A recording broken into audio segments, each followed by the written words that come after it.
What's going on, everybody? Welcome back to another JD the Gamer video. We're here with DC Dark Legion, and in this video I'm going to be talking about what team should you be focusing on.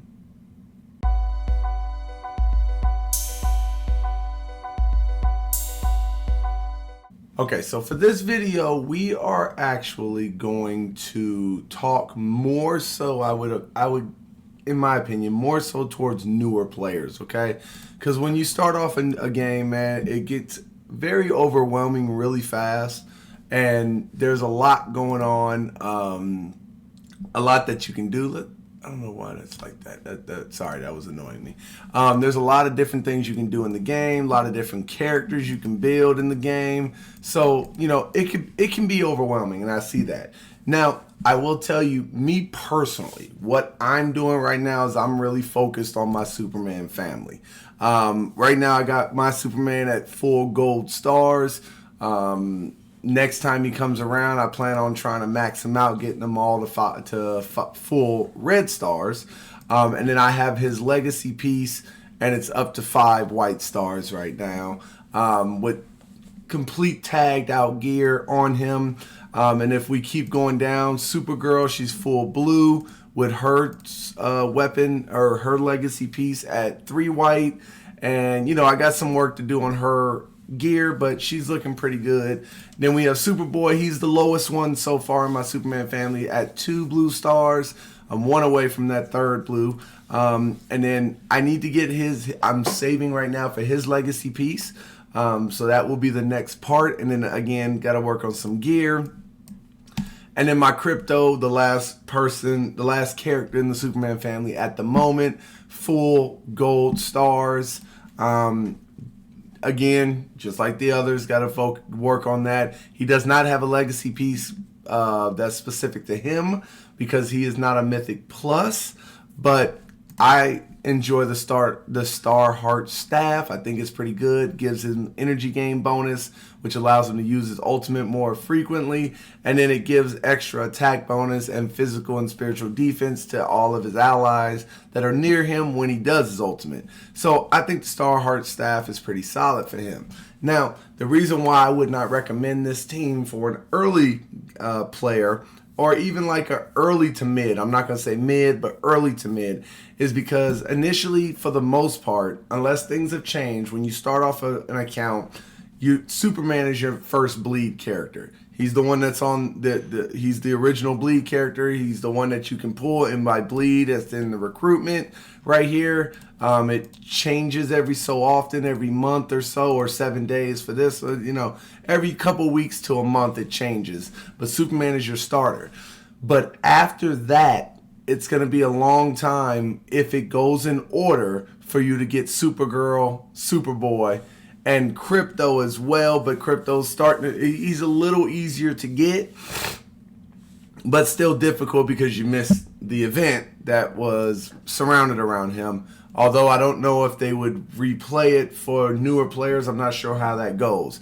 But in essence, 2 of the 4 will be more difficult to get because you're going to be waiting for a while for them to come around to the bleed calendar.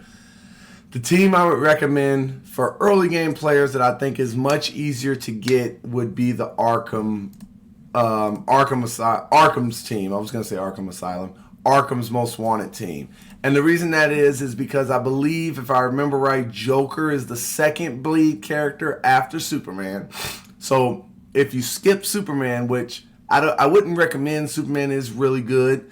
But if you really want to be super hyper focused and just focus on one team, you could potentially skip Superman, wait for him to come back around, and focus on Arkham, because the next one would be Joker, who's a really strong character in this game as well. I have him at 1 purple right now.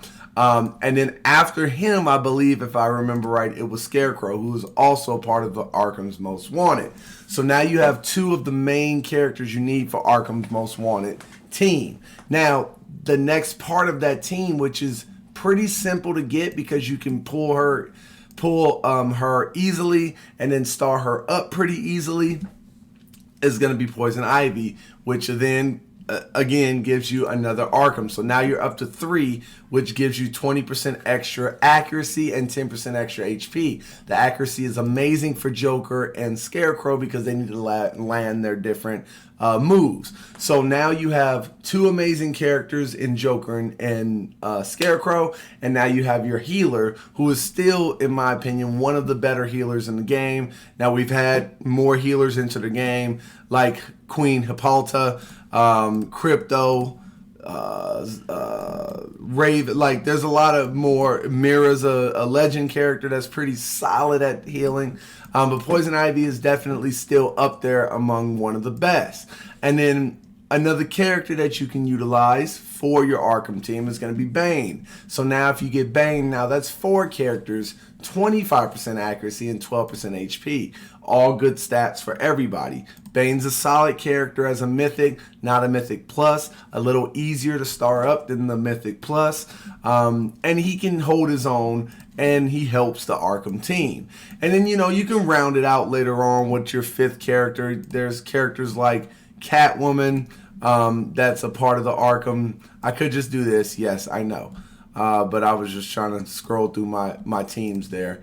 Why is this bothering me? That's okay.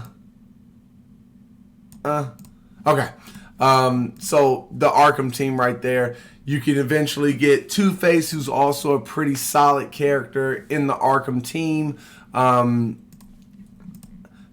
Which will tremendously, once you get to 5 characters in Arkham, now you're looking at 30% accuracy and 15% HP, which is amazing. Penguin's okay. Two-Face is obviously the 5th one. I think these 4 up top, Joker, Scarecrow, Poison Ivy, and Bane, are going to be your main 4. I would feel like, in my opinion, in your core for Arkham team. The 3 are interchangeable, Two-Face being the best one, then the Penguin, then Catwoman last. But if you can't get Two-Face, Penguin will do just fine. And just to buy the time, Catwoman would be solid too. You don't have to use all 5 Arkham characters, but I think that's a solid start. So again, for early game, Joker and Scarecrow are going to be early on in your bleed calendar. You can get them, pull them. And they work fine as just getting 2 copies and getting 5 white stars. They work just fine. They won't get you to the end game as like that, but early to mid to maybe even mid to ish late, they can work as 5 white stars. Poison Ivy, same thing. Bane, pretty same as well. So that's my opinion. The team I'm currently working on, Superman Family, but if you're early game, early to mid game, I think Arkham Asylum is going to be your go-to early on until you're ready to graduate to the big boys. Okay, so what do you think about my idea for early to early-ish mid-game players? Kind of skipping the Superman. I know Superman's amazing. Don't bash me in the comment section. But if you're trying to be hyper-focused, focus it on the Arkham team with Joker, Scarecrow, and the Bleed, and then grabbing Poison Ivy, Bane, and then rounding off with someone else. I think that's the best bet. Let me know down below what you guys would start off with if you were starting your account, or if you are a new player. Where's your mind going with what team you should be pulling for? Let me know down below. Like, comment, subscribe, all that good stuff, man. But until next time, man, it's your boy JD, and I'm out this thing, baby. Peace.